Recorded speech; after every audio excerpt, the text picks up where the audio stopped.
गौतम गंभीर के एरा में जो सबसे परेशानी की बात है वो है इंडिया के विकेट कीपर को लेकर, क्योंकि टीम इंडिया को वाकई में नहीं पता कि किस पर हम भरोसा करें किस पर ना करें।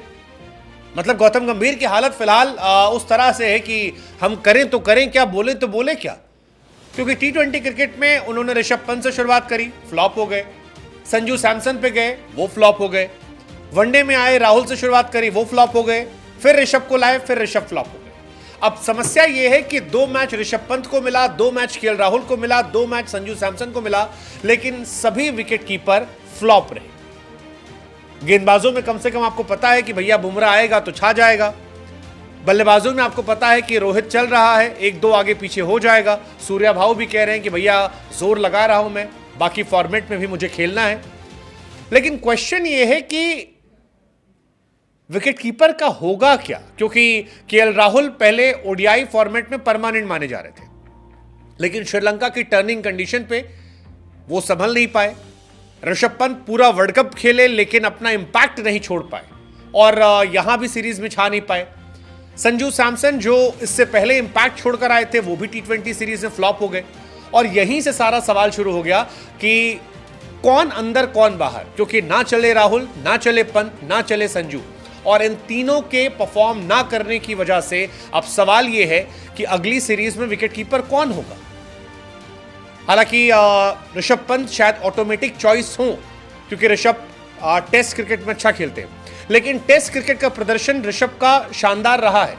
सवाल यहां पर व्हाइट बॉल क्रिकेट का कि टी20 सीरीज में या वनडे सीरीज में कौन सा खिलाड़ी होगा जिसे आप मौका देंगे, क्योंकि जितेश शर्मा को आपने मौका दिया था, वो यूटिलाइज नहीं कर पाए। ध्रुव जुरेल पर आपने कभी विश्वास जताया, वो चल नहीं पाए। केएल राहुल अब काफी स्लो खेलते हैं, तो इस वजह से टी20 में शायद कंसीडर ना किए जाएं।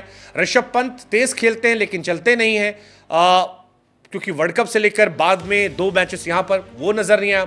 और संजू सैमसन की कंसिस्टेंसी और खासतौर पर प्रेशर गेम में उनके ना परफॉर्म करने को लेकर एक सवाल लगातार बरकरार रहता है। और इसी वजह से यह सवाल है कि इंडिया अब क्या करेगी, क्योंकि केएल राहुल को 2 मौका दिया गया। पहले मैच में 31 रन बनाए, दूसरे में 0 पर आउट होकर चले आए।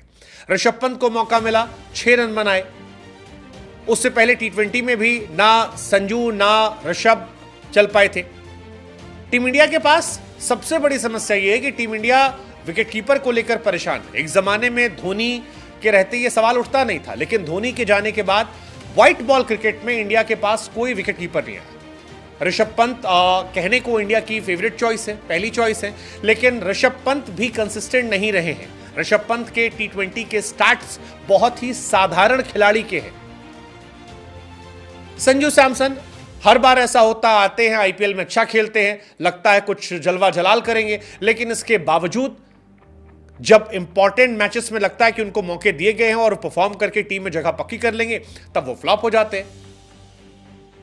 बाद में फिर चलता है justice for Sanju Samson. Point यह कि इंडिया के लिए विकेट कीपर कौन, क्योंकि पंत ने टी20 खेला, वर्ल्ड कप, श्रीलंका सीरीज खेली, लेकिन इंपैक्ट नहीं छोड़ा। ऋषभ पंत का भी इंपैक्ट नहीं छूटा है। ऋषभ इतनी जबरदस्त परफॉर्मेंस नहीं रही है। राहुल के स्टार्ट अच्छे रहे, 2 ही मैच में ड्रॉप कर दिया गया, जो थोड़ा क्वेश्चनेबल था वनडे के हिसाब से, लेकिन ड्रॉप करने के बाद भी ऋषभ यूटिलाइज नहीं कर पाए। और अगर राहुल को ड्रॉप कर दिया गया तो फिर सवाल है आगे क्या। हालांकि राहुल के साथ भी काफी खिलवाड़ हुआ। पहले ओडीआई मैच में 6 नंबर पर उतारा गया, दूसरे वाले में 7 नंबर पर उतारा गया। राहुल ने पहले मैच में 60 रन की पार्टनरशिप की थी अक्षर पटेल के साथ। सेकेंड मैच में 7 नंबर भेजा गया, आते ही आउट हो गए 0 पे। उसके बाद तीसरे वाले में ड्रॉप कर दिए गए। तो राहुल होना भी इतना आसान नहीं है। ऊपर नीचे दाएं बाएं वो खेलते रहते हैं। कभी ओपनिंग खेली, कभी 3 नंबर, कभी 4 नंबर, कभी 5 नंबर, कभी 6 नंबर। हालांकि राहुल के स्टैट्स फिर भी ठीक है, 62 का एवरेज है, 1700 से ऊपर रन है, जो बेहतर है बाकी खिलाड़ियों की तुलना में। लेकिन राहुल टेस्ट में या टी20 में पहली चॉइस नहीं है। उनका एवरेज अच्छा है, स्ट्राइक रेट कमजोर है। जिनके स्ट्राइक रेट अच्छे हैं उनका एवरेज कमजोर है। कोई ऐसा खिलाड़ी इंडिया को चाहिए जो दोनों साइड से परफेक्ट हो, जिसका स्ट्राइक रेट भी अच्छा हो, जिसका एवरेज भी अच्छा हो। ओडीआई क्रिकेट में सीरीज से पहले Rahul was the first choice, because world cup में अच्छा परफॉर्म किया था, 452 रन 75 की एवरेज से। हालांकि फाइनल मैच में बहुत स्लो पारी खेली थी। ऋषभ पंत ने अब तक 33 के एवरेज से रन बनाए हैं। राहुल का हालांकि एवरेज अच्छा है, 49 का एवरेज है वनडे क्रिकेट में। सैमसन का एवरेज बहुत अच्छा है, लेकिन आंकड़ा बहुत छोटा है, तो उसलिए जज करना सही नहीं है। सो सवाल यह कि कौन हो इंडिया का पहला choice of wicket keeper. Test cricket में शायद अब ऋषभ पंत साथ जाएंगे और यहीं से शायद गुंजाइशें खुल जाती हैं ईशान किशन, जितेश शर्मा, ध्रुव जुरेल या और नए लड़कों के लिए, बट उनको भी अपने आप को एस्टैब्लिश करने में जमाना गुजर जाएगा। तो फिलहाल इंडिया की सबसे गंभीर समस्या, गुरु अगला कीपर कौन।